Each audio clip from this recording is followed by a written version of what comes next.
Marcus Valentino knew exactly 3 ways to make a man disappear. He'd buried his wife yesterday using none of them. Now, at 35,000 feet above the Atlantic, clutching his 3-month-old son against his chest while she screamed himself purple, he discovered a 4th kind of disappearing. The kind where you dissolved into irrelevance despite every eye in first class watching you fall apart. The baby's cries cut through the cabin like shattered glass. 20 minutes of it now. 20 minutes of passengers shifting in their leather seats, of the businessman across the aisle glancing over his laptop with undisguised irritation, of flight attendants exchanging those careful looks that said they knew exactly who he was and precisely how dangerous it would be to approach him. Before we continue, it takes a lot of effort to bring these stories to life, and all you can do to support us is to like this video and also to subscribe. Don't forget to comment on the country you're watching from so we can really connect emotionally. Also, subscribe so you don't miss the next banger story coming your way. Let's continue. Marcus Valentino, the name whispered in federal courtrooms and backroom deals. The man who'd built an empire on fear and the kind of loyalty that money couldn't buy, but violence could. He'd made grown men weep with a single glance, had orchestrated operations that moved millions through shadow channels, had walked away from investigations that should have buried him. None of that mattered here. Here, he was just a 38-year-old widower who didn't know how to make his son stop crying. His $2,000 suit was wrinkled, spit up staining the collar. His hands that had never trembled during negotiations or threats, shook as he tried different positions, different rocking motions, different desperate whispered promises that everything would be okay. Davis had been fussy since Miami, since they'd boarded Flight 447 without bodyguards, without his usual entourage, without anything that would draw attention.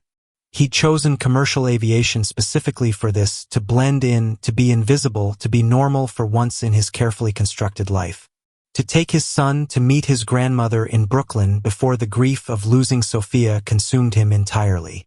3 weeks. Sophia had been gone for 3 weeks. Childbirth complications, the doctors had said, as if those 2 words could encompass the way his world had ended while his son's had just begun. The funeral had been yesterday. A spectacle of flowers and whispered condolences and men in expensive suits who'd come to pay respects and assess whether his grief made him weak. He'd buried his wife in the morning and boarded a plane with his infant son by afternoon. Maybe that made him a monster. Maybe that made him exactly what the news reports claimed. A flight attendant approached, young, blonde, her smile professionally sympathetic. "Sir, is there anything we can?" "He's fine," Marcus said, his voice harder than he intended. "Just fussy." The attendant's eyes flickered to Davis, to the way the baby's face had gone red with exertion, then back to Marcus with barely concealed recognition. She'd seen the coverage. They all had. Sophia's funeral had made headlines. Alleged crime boss buries wife in private ceremony. Photos of him in black, stone-faced, a bundle of blankets in his arms that the cameras couldn't quite capture. "Of course," the attendant said, retreating. "Please let us know if you need anything."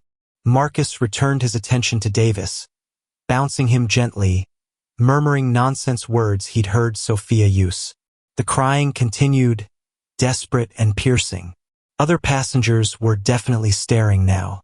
A woman 2 rows up had her phone out, probably texting about the infamous Marcus Valentino losing control of his infant son at 35,000 feet. Let them stare. Let them tweet. Let them think whatever they wanted about the big bad Mafia boss brought low by a colicky baby. Then, without warning, the crying stopped. Complete. Devastating. Silence. Marcus's heart stuttered. Davis's little mouth was still open, shaped around a cry that wasn't coming. His eyes, Sophia's eyes, that same deep brown, were wide and confused. His chest hitched once, twice, struggling. "Davis!" His voice came out strangled. "Baby, what?" His lips were turning blue. Time fractured. Marcus had been in gunfights where seconds stretched like taffy, where his training kicked in with crystal clarity. This wasn't like that. This was free fall, this was drowning. This was every nightmare he'd never allowed himself to have. Someone help! The words ripped from his throat. Raw, unfamiliar, edged with something he hadn't felt since he was 12 years old watching his father bleed out on a kitchen floor. My baby's not breathing. The cabin erupted into motion. The blonde flight attendant rushed over, her training finally kicking in as she called for medical assistance over the intercom. An off-duty EMT pushed through from the coach, his casual clothes and concerned face appearing beside Marcus. A doctor from business class, middle-aged, authoritative, already pulling on latex gloves someone handed him. They swarmed around him, hands reaching for Davis, voices overlapping. Let me see him. Is he choking? Someone get the AED. Marcus handed his son over to the EMT with trembling arms. The man checked his airway with practiced efficiency, his face growing more concerned by the second. Airway's clear, but he's not breathing. Starting infant CPR. The doctor took over, his fingers finding the correct placement on Davis's tiny chest. Compressions. Rescue breaths. The textbook procedure Marcus had seen on medical dramas, had never imagined he'd witness on his own child. Nothing. Davis's face was going from blue to gray. His little body limped in the doctor's hands. Come on, sweetheart, the doctor muttered, continuing compressions. Come on. Marcus Valentino, the man who'd orchestrated million-dollar deals, who'd silenced witnesses, who'd walked away from federal investigations untouched, stood frozen in the aisle of a commercial aircraft and felt utterly, completely helpless. His hands shook. His son was dying. And for the first time in 26 years, since that kitchen floor and his father's last breath, he had absolutely no control over anything. I'll give you anything, he heard himself whisper to the EMT. The words felt distant, like someone else was speaking. Name your price. $1 million. $10 million. Whatever you need. The EMT looked up at him, and Marcus saw it in the man's eyes. Pity. The kind of pity reserved for people who finally understood that some things can't be fixed with money or threats or power. Sir, the EMT said gently, money can't fix this. He's not responding. The world tilted. Marcus grabbed the seat back beside him to stay upright. Passengers were recording on phones now. He could see the screens raised, capturing his destruction in high definition. Tomorrow's headlines. Mafia boss's baby dies on flight. Valentino loses daughter weeks after wife's death. Divine justice or cruel fate. He didn't care about the cameras. He didn't care about his reputation or his empire or anything except the gray-faced infant in the doctor's arms, who looked so much like Sophia it broke something fundamental inside his chest. Please, he whispered to no one, to God, to whatever force governed the universe. Please don't take him too. Then, cutting through the chaos and desperate medical procedures and his spiraling panic, a single word. Move. The voice came from behind them. Quiet, firm, carrying an authority that had nothing to do with volume. It cut through the panic like a blade through silk, making passengers turn, making even the doctor pause mid-compression. Marcus's head snapped toward the voice. Through the haze of his terror, he registered a woman pushing through the small crowd that had gathered in the aisle. She was in her early 30s, maybe, though exhaustion made her age difficult to pin down. A faded gray jacket hung loose on her frame, the kind bought at a discount store and worn until the fabric went soft. Her dark hair was pulled back in a practical ponytail, wisps escaping around a face marked by shadows under her eyes. The kind of shadows that came from double shifts and too many sleepless nights. She'd been invisible. Marcus realized that with sudden clarity. She'd been on this flight the entire time. Seat 12C, he'd walked past her during boarding, and he hadn't registered her existence until this moment. None of them had. Ma'am, please return to your seat. The blonde flight attendant stepped forward, one hand raised in a gesture meant to be calming. We have medical professionals handling the situation. They're doing it wrong. The woman's eyes never left Davis's gray face. Her gaze was steady, clinical, seeing something the others had missed. And you're wasting time. The doctor looked up, irritation flashing across his features. I'm a pediatrician with 15 years. He's choking, not in cardiac arrest. She was already moving forward, her hands reaching for Davis. You can see the slight distension in his upper chest. The color pattern. Back blows first, then we reassess. Ma'am, airline regulations clearly state. The flight attendant tried again. Marcus cut through it all. Let her try. Something in the woman's voice had reached through his panic. Something steady and unshakable. Something that sounded like competence worn down by tragedy, but still intact underneath. He didn't know who she was. Didn't know her name or credentials or anything beyond the exhaustion in her eyes and the certainty in her voice. But his son was dying, and every instinct Marcus had honed over decades of reading people, of knowing who to trust and who to eliminate, screamed at him that this woman knew exactly what she was doing. Sir, we really should wait for. Let her try. Each word was a command, backed by decades of making people obey. The voice that had ordered executions and brokered deals. The voice that made men twice his size step aside. They stepped aside. The woman, Sarah, though Marcus didn't know that yet, knelt beside the doctor and took Davis from his arms without asking permission. She didn't explain. She didn't apologize. Her hands moved with practiced precision, turning the baby face down along her forearm, supporting his head with a careful grip that somehow managed to be both gentle and absolutely firm. This isn't standard CPR procedure, the doctor protested, but his voice had lost its edge. He was watching her hands now, the way medical professionals watch someone who knew what they were doing.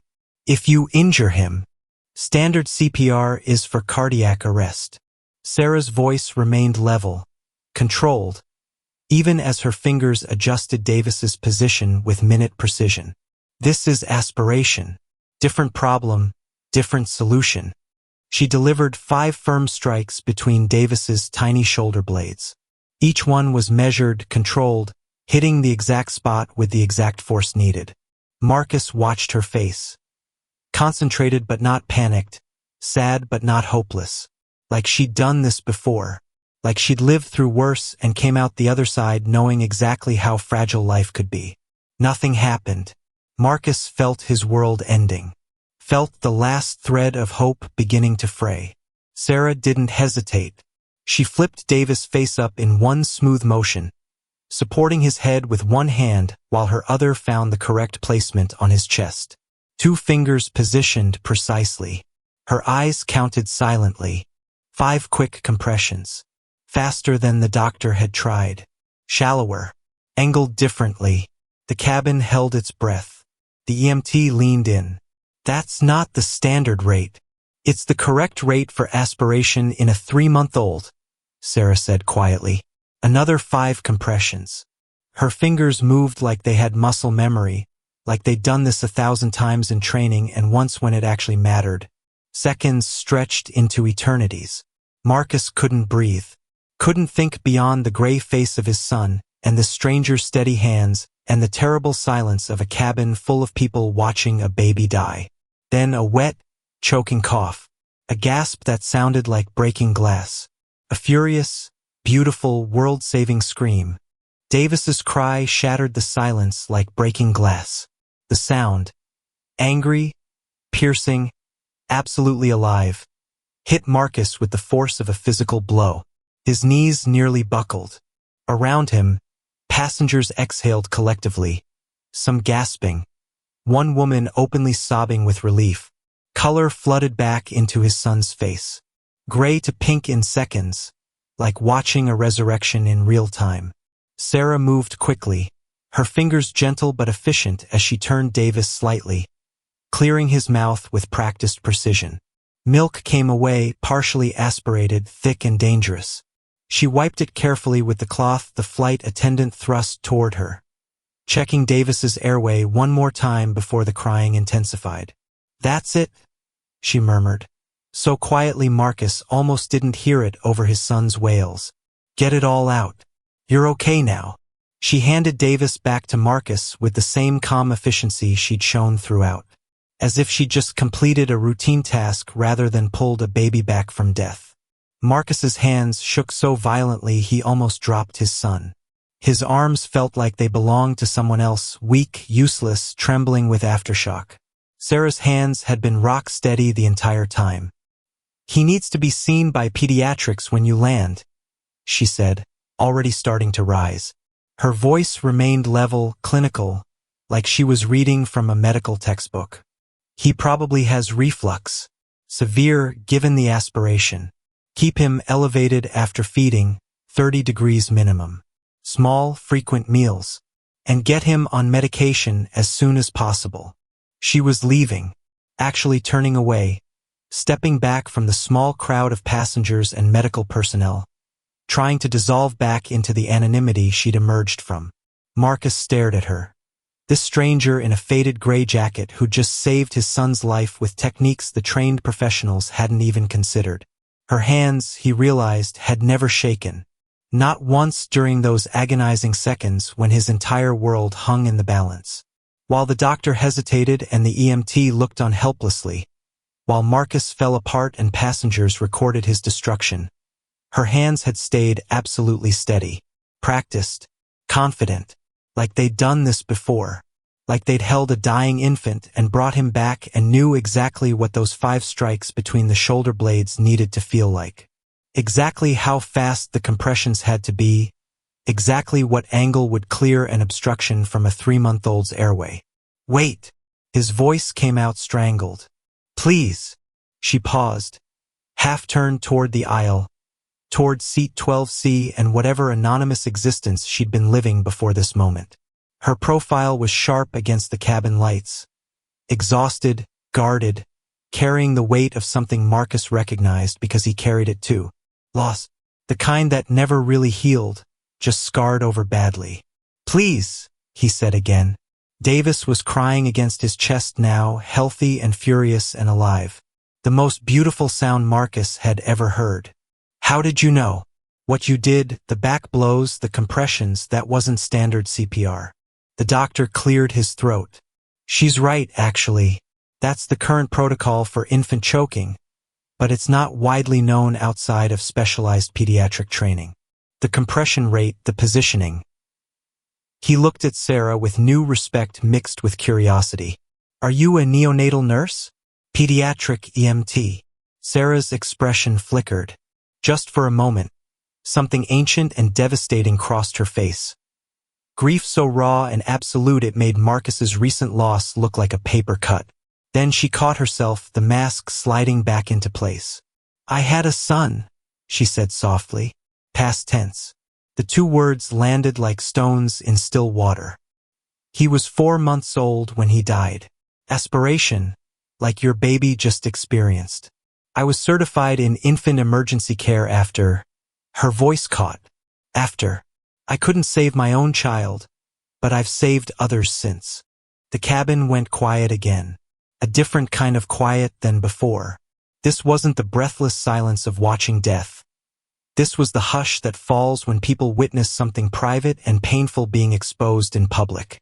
Marcus looked at her, really looked, and saw the truth written in every exhausted line of her face. The dark circles under her eyes weren't just from double shifts at whatever job kept her flying coach. They were from nights spent not sleeping because closing your eyes meant seeing your child's face. The faded jacket wasn't just poverty. It was the uniform of someone who'd stopped caring about appearances when appearances stopped mattering. She'd lost everything, and she'd still stepped forward to save his son. "What's your name?" Marcus asked quietly. Davis had calmed slightly, his cries reducing to hiccuping whimpers. She hesitated, like even that small piece of information was too much to give. "Sarah. Sarah Mitchell." "Sarah." He tested the name, feeling the weight of the debt he'd just incurred. "I'm Marcus." "This is Davis." "I know who you are," she said, and there was no judgment in it, just a fact. "I saw the news coverage of your wife's funeral." The acknowledgement hung between them. 2 people bound together by tragedy, by loss, by a saved life that connected their griefs in ways neither had expected. "Thank you," Marcus said, and the words felt catastrophically inadequate. "Thank you for saving my son." Sarah nodded once, already turning again toward her seat, toward disappearing back into anonymity. But Marcus wasn't finished. Not by a long shot. "Please don't go." The words came out softer than Marcus intended, stripped of command, just a request from one grieving parent to another. Sarah stopped. Her shoulders tensed beneath the faded gray jacket, like she was bracing against something. When she turned back, her eyes held that same flicker of ancient pain he'd glimpsed before, grief so deep and old it had become part of her foundation. "There's nothing more I can do," she said quietly. "He's breathing. That's what matters. You saved him." Marcus adjusted Davis in his arms, holding his son closer, protective and grateful in equal measure. The baby had calmed now, exhausted from crying, his small chest rising and falling in steady rhythm. "Alive. I need to understand how you knew. What you did. I told you. I had a son. Tell me about him." Marcus didn't know why he pushed. Maybe because he recognized the weight she carried. Maybe because at 35,000 feet, surrounded by strangers who just witnessed his destruction, this woman felt like the only person in the world who might understand. Sarah's jaw tightened. For a moment he thought she'd refuse. Then something in her seemed to crack, just slightly. "Caleb," she said, and the name came out like a prayer. His name was Caleb. He died at 4 months old. Aspiration like your son. I was holding him. I was right there, and I couldn't. Her voice caught. She looked away, blinking hard. I couldn't save him. The cabin around them had mostly returned to normal. Passengers settling back into seats, the doctor and EMT retreating, murmured conversations resuming. But in this small space between the aisles, time felt suspended. "I'm sorry," Marcus said, and meant it with an intensity that surprised him. "After," Sarah swallowed hard, "after Caleb died, I got certified. Infant emergency care, pediatric first aid, everything I could learn. I couldn't save my own child, but I thought maybe I could save someone else's." She looked at Davis, still sleeping against Marcus's chest.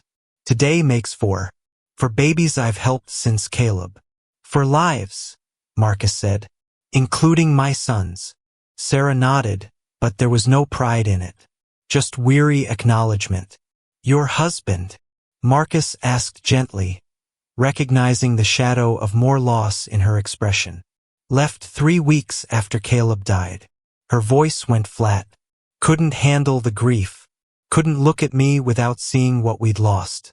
He wrapped his car around a tree 6 months later. Drinking." She met Marcus's eyes. "So yes, I understand what it's like to bury someone. I understand what it's like to be left alone with grief so heavy you can't breathe." 2 broken people at 35,000 feet, Marcus thought. Both of them widowed.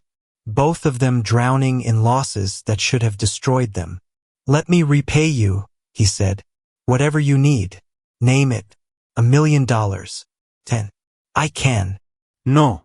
Sarah's refusal was gentle but absolute. "I didn't do it for money, Mr. Valentino. I didn't do it because I expected something in return. I did it because your son was dying, and I knew how to help. That's all." "Marcus," he said. "Please. Just Marcus." She studied him for a long moment. This man whose reputation preceded him, whose empire was built on violence and fear, who was currently holding an infant with trembling hands and tears he hadn't quite shed threatening to spill over. "Sarah," she offered finally. "Just Sarah." The captain's voice crackled over the intercom, breaking the moment. "Ladies and gentlemen, we've begun our descent into New York. We'll be landing in approximately 30 minutes. Flight attendants, please prepare the cabin for arrival." 30 minutes. Then Sarah would disappear back into whatever life she'd been living, and Marcus would never see her again. He couldn't let that happen. "At least let me buy you coffee," Marcus said. "When we land. Please. I need to." He struggled for words that didn't sound desperate or commanding. I need to say thank you properly. Sarah hesitated, and in that hesitation, Marcus saw the same thing he felt. The unexpected connection, the recognition of shared grief, the strange comfort of meeting someone who understood what it meant to lose everything and still have to keep breathing. Just coffee, she said finally. Nothing more. Marcus nodded, relief flooding through him. Just coffee. But they both knew it was already more than that, or what do you think? Sarah returned to seat 12C, disappearing back into the relative anonymity of the coach. Marcus stayed in first class for exactly 4 minutes, settling Davis into the bassinet attachment the flight attendant had quietly brought over, making sure his son was truly breathing, truly alive, truly safe. Then he walked through the curtain dividing the cabins. The seats in the coach were smaller, closer together, worn in ways first class never was. Marcus couldn't remember the last time he'd sat back here. 15 years, maybe? Before the empire, before the reputation, before he'd become the kind of man who made flight attendants nervous. Sarah looked up as he slid into the empty middle seat beside her, surprise flickering across her face. You don't have to. I want to, Marcus said simply. If that's okay. She studied him for a moment, then nodded, closing the worn paperback in her lap. He caught a glimpse of the cover. Some romance novel with an embrace on the front, pages soft from multiple readings. Any good? He asked, gesturing at the book. Sarah glanced down at it, something sad crossing her expression. Not really, but it fills time. They sat in silence for a moment, the plane's engines humming beneath them, passengers around them settling in for landing. It should have been awkward, a mafia boss and a diner waitress sitting in a coach, bound together by tragedy and a saved life. But somehow it wasn't. What do you do? Sarah asked. For work, I mean. Marcus had prepared answers for this question. Careful, vague responses that sounded legitimate without inviting scrutiny. Import business, he said. International trade, mostly. Sarah's lips quivered slightly. Not quite a smile, but close. Import business, she repeated, and the way she said it made clear she knew exactly what that meant. But she didn't press, didn't ask questions, just accepted the answer for what it was. A polite fiction. And you? Marcus asked, though he suspected he knew. I work at a diner in Fort Lauderdale. Double shifts, mostly. She said it without shame, just fact. It pays the bills. Usually. Marcus noticed the worn fabric of her jacket again. The way her jeans had been mended at one knee. The exhaustion in her eyes that wasn't just from grief but from the kind of bone-deep tiredness that came from working too hard for too little. Why are you alone? Sarah asked quietly. With an infant on a plane. No family, no help. The question cut deeper than she probably intended. Marcus looked away, toward the window where clouds streaked past. My wife died 3 weeks ago. Childbirth complications. We buried her yesterday. The words came easier this time, worn smooth by repetition. I'm taking Davis to meet my mother in Brooklyn. She's never seen him. I thought. He swallowed. I thought we both needed a family right now. Sarah's hand moved slightly, like she wanted to reach for his, then stopped. I'm sorry. I can't imagine. You can actually, Marcus said. Better than most. She nodded, acknowledging the truth of it. I'm flying to New York to close out my grandmother's estate, she said after a moment. She died 2 months ago. The last family I had left. Her voice went distant. Now it's just me. The words hung between them, heavy with meaning. 2 people who'd lost everything. 2 people sitting in a plane at 35,000 feet, hurtling toward a city where neither of them really had a home anymore. Marcus looked at her, really looked. The dark circles, the worn clothes, the way she held herself like someone used to making herself small, invisible, unnoticed. When's the last time you had a decent meal? He asked. Sarah blinked, caught off guard. Eat fine. That's not what I asked. She deflected with a small shrug. I'm managing. Marcus pulled a napkin from the seat pocket in front of him and borrowed a pen from the flight attendant passing by. He wrote an address in clear, careful letters. "My mother's house in Brooklyn," he said, handing it to Sarah. "Come by Sunday, around 2. She makes the best dinner you've ever had. Guaranteed." Sarah stared at the napkin, then at him. "I can't." "You can," Marcus said gently. "You saved my son's life. The least you can do is let my mother feed you." "That's not how debts work," Sarah said, but her fingers closed around the napkin. "It's not a debt," Marcus said. "It's just dinner. Just 2 people who understand what the other has lost. Sharing a meal." He met her eyes. "Say you'll think about it." Sarah looked down at the address, at the careful handwriting, at the unexpected lifeline being offered. "I'll think about it," she said finally. But they both knew she'd come.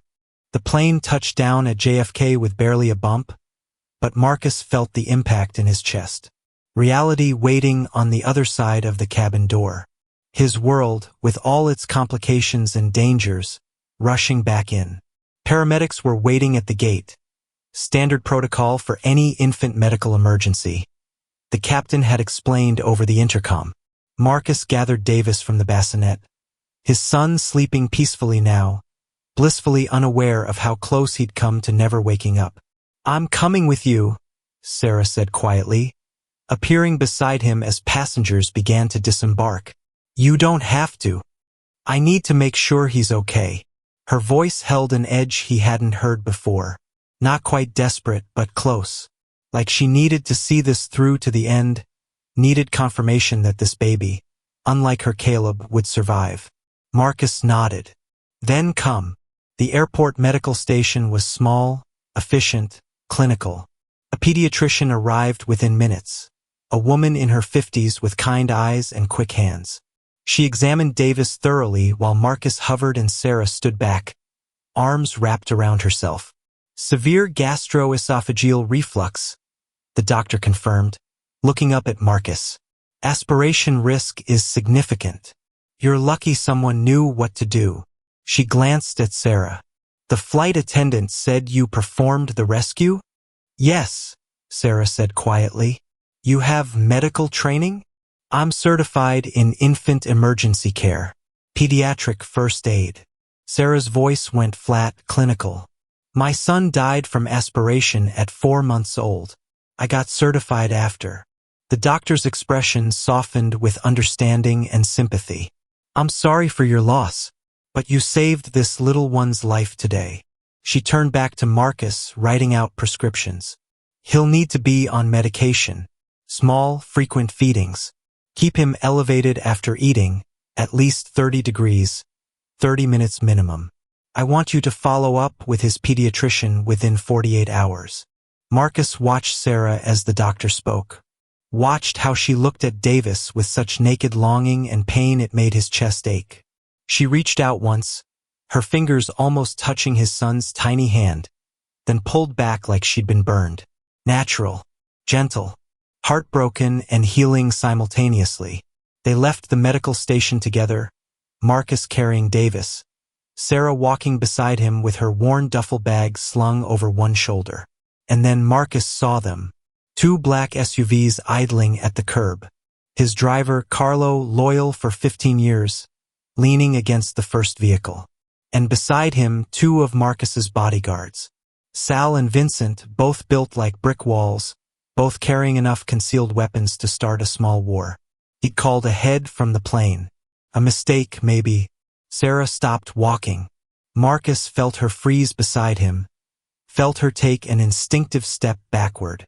When he looked at her, he saw fear, real, visceral fear, replacing the cautious trust that had been building between them. "Sarah, I should go." Her voice was tight. "You have people waiting. They're just—" Marcus stopped. What could he say? "They're just my bodyguards? They're just proof of everything you already know about me?" He turned to his men. "Sal, Vincent, take the second car. Carlos stays." His voice held the command they were used to, the tone that made men obey without question.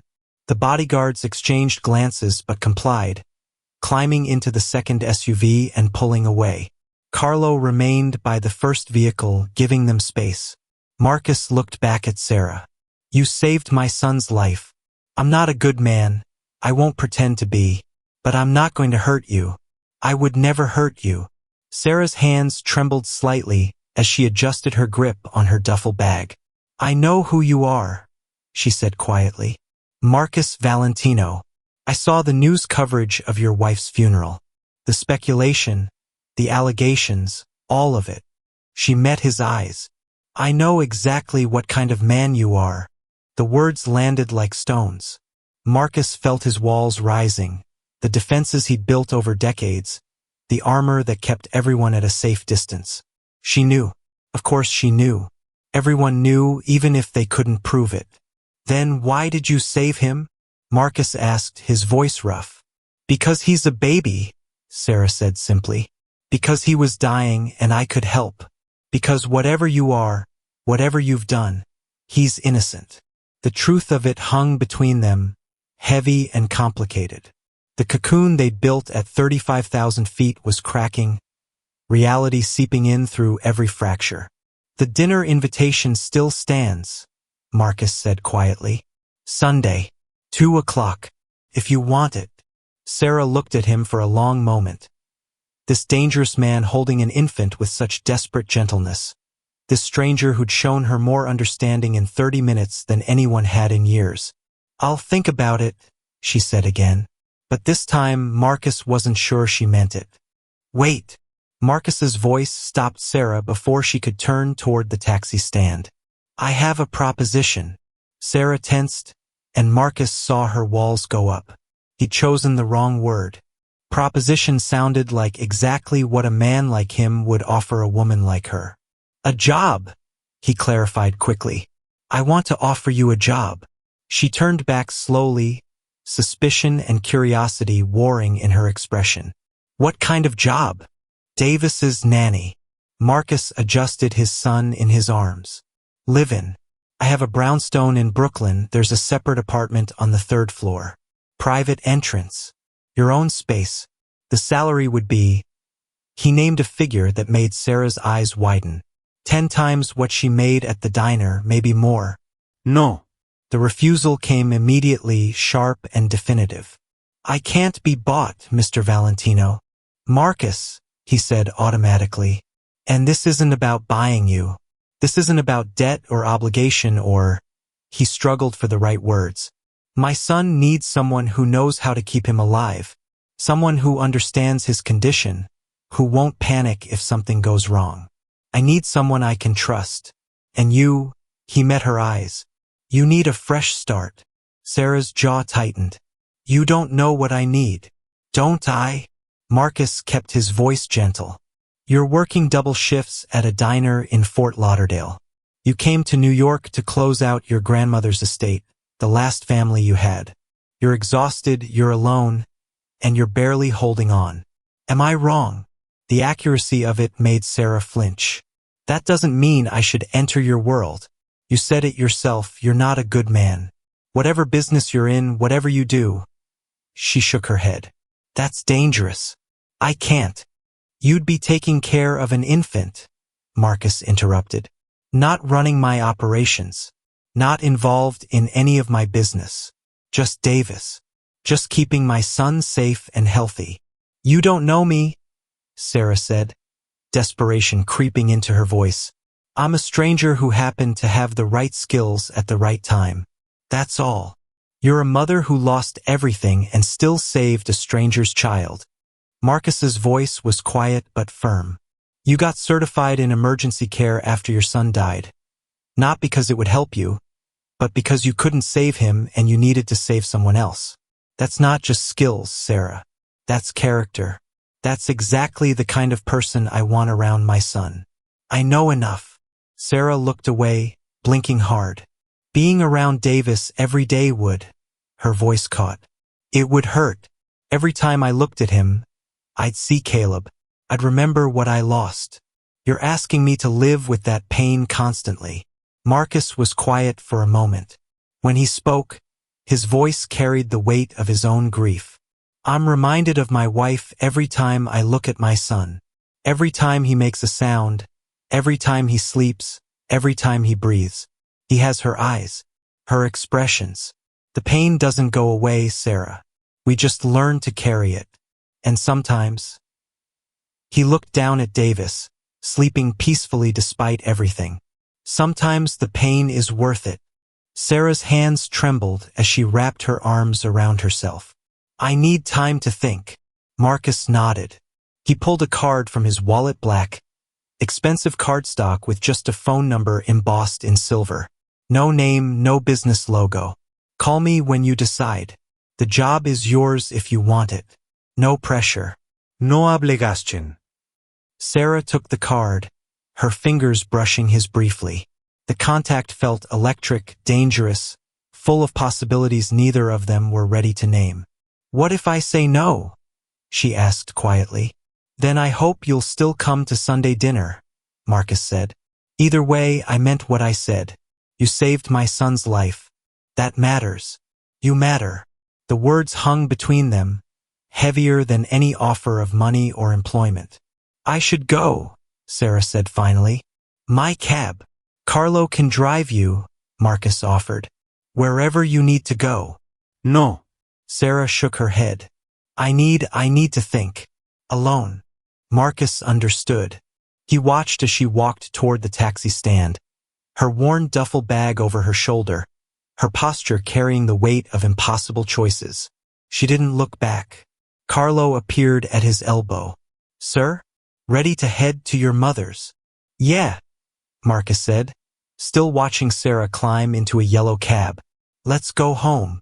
But as the cab pulled away, carrying Sarah toward her grandmother's empty apartment in Queens, Marcus wondered if he'd just made the biggest mistake of his life, or the best decision he'd made in years. 3 days later, Sarah sat on the floor of her grandmother's empty apartment in Queens, surrounded by boxes of belongings that told the story of a life lived and ended. Photographs in faded frames, dishes wrapped in newspaper, books with broken spines and marginal notes in shaky handwriting. The apartment smelled like mothballs and loneliness. Sarah's phone sat beside her, displaying her bank account balance, $402.17. Next month's rent in Fort Lauderdale was due in 2 weeks. $8.50 that she didn't have. The diner had called twice, asking when she'd be back. Her manager had been understanding about the funeral, but understanding had limits. She had 3 more days before leave of absence became unemployed. She picked up another photograph from the box in front of her, and her breath caught. Caleb, 4 months old, laughing at something just off camera. His eyes, those beautiful brown eyes, crinkled with joy.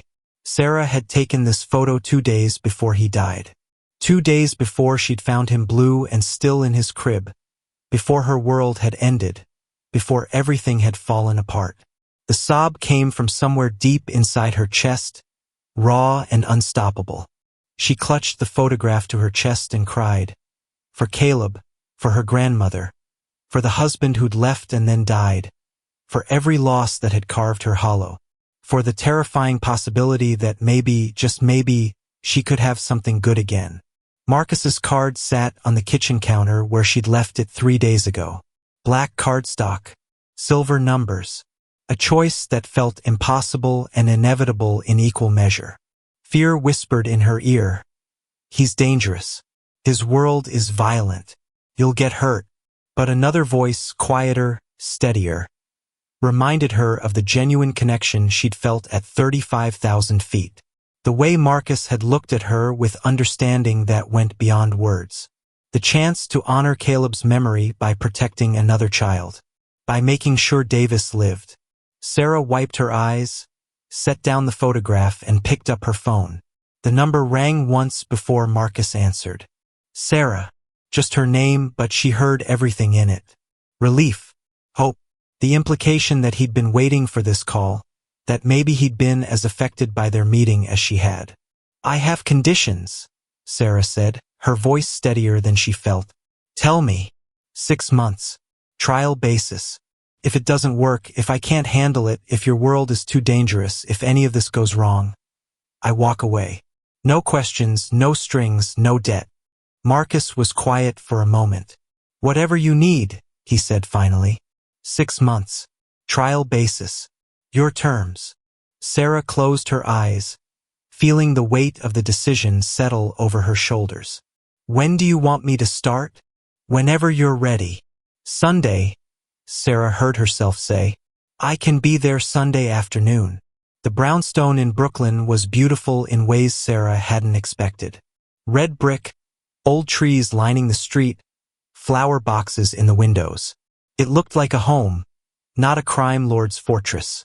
Sarah stood on the front steps, her duffel bag in one hand, Caleb's photograph carefully packed in her suitcase. Her heart hammered against her ribs. She could still turn around, could still walk away. The door opened before she could knock. The woman who answered was in her 60s, short and round, with kind eyes and flour on her apron. She held Davis in her arms, the baby alert and healthy, so different from the gray-faced infant Sarah had last seen. You're Sarah, the woman said, her face breaking into a warm smile. You're the angel from the plane. Come in, come in. She pulled Sarah into a one-armed embrace, careful of the baby. I'm Rosa, Marcus's mother. Thank you.